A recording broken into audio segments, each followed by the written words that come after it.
ओ ए बाबू के दादा अचल दिस भैरा का तरह ये सुनता सो काय हो फुलमती? या ते छत में काय करत है जी नीचे उतर जरूरी काम है। ये कैसे करथस? तेरे छतेज में तो अति खोजत हस ते मोला देख ले रहते एकदम बने का करथस? कुछ काम रिश्ता रहे हैं बता। अपन काम ला पाछो करबे नीचे उतर। अरे ले आत हूँ तोरे काम शुरू करना था तो बनी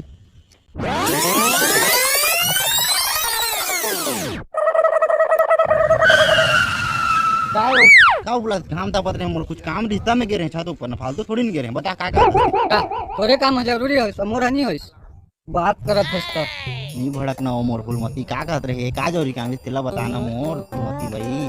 अरे छत में कपड़ा सुखा रहे तेला ले आनबे कहत रहे जी जाले आनबे सुखा के होई कपड़ा हाथ तो डाल देंगे काय कहत है जी एकदम हाथ ले दिखा डाल दी काय काट मोर हाथ ले धर